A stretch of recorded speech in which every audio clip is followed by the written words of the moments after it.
La parole est à Madame Marie-Georges Buffet pour le groupe GDR pour 5 minutes.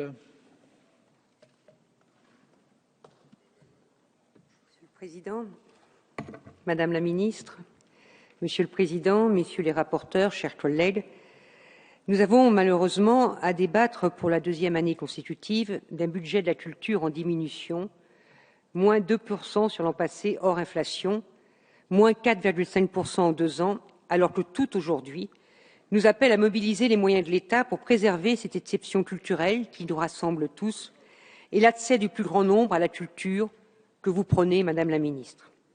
Le chemin pour y parvenir n'est pas de tailler dans l'intérêt général, dans le bien commun, comme le fait le gouvernement en prenant 9 milliards sur les dépenses publiques, soit 80% de la réduction du déficit public. Le chemin à prendre est celui d'une indispensable réforme de la fiscalité, une grande réforme permettant l'égalité de traitement entre tous les citoyens et citoyennes, une réforme basée sur une volonté politique, celle de s'en prendre enfin à l'argent inutile pour permettre à notre pays de le faire fructifier et de faire fructifier tous ses atouts. Ce choix n'a pas été fait. Et nous déplorons que nos débats budgétaires ne portent que sur le choix des économies de bout de chandelle à effectuer et celui des domaines où ces pratiques vont être faites. La faiblesse des moyens accordés à cette mission aurait dû conduire le gouvernement à au moins maintenir les ressources de l'an passé. Mais non. Et comme l'a dit Monsieur le Président de la Commission, de nouvelles ponctions risquent de déstabiliser certaines de vos politiques. Vous nous avez dit en commission, Madame la Ministre, votre fierté que votre ministère contribue à l'effort de redressement de l'économie de notre pays. Permettez-moi là aussi de ne pas suivre votre positionnement. La culture n'est pas un coût pour l'État. C'est un investissement pour la nation, parce qu'elle représente pour l'émancipation humaine.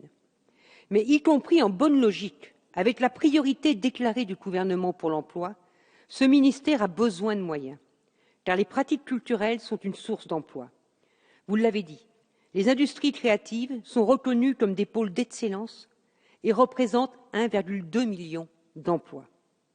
Vous nous dites vouloir mener une politique volontariste d'éducation artistique et culturelle, mais les moyens ne suivent pas cette volonté, car en réalité, ce sont plus de 4 millions en moins pour le soutien à la démocratisation et à l'éducation artistique et culturelle.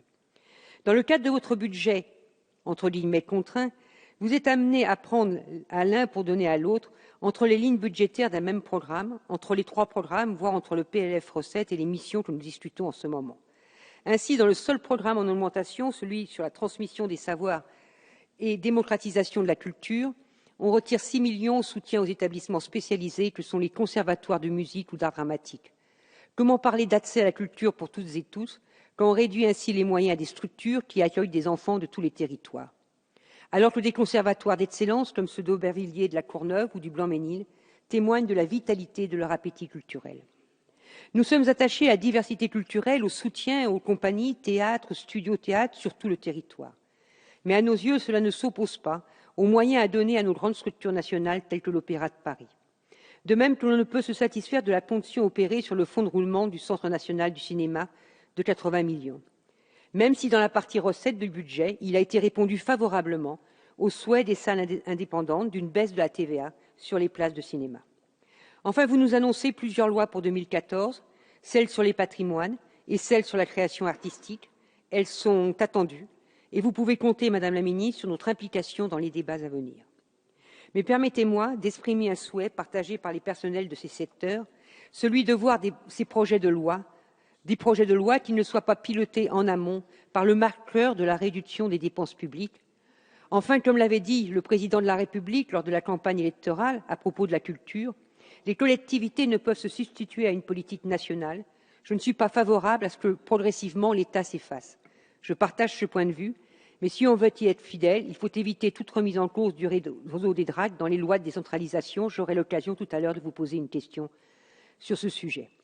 Madame la Ministre, la culture ne peut être considérée comme une marchandise. La France se doit d'affirmer une ambition pour son patrimoine, sa création, la vitalité de la transmission de ses savoirs et de ses activités culturelles. C'est ce que vous prônez et je vous en remercie. Malheureusement, le projet de budget qui nous est proposé ne répond pas à ces objectifs. C'est pourquoi les députés du Front de gauche ne pourront le voter. Je vous remercie. Merci.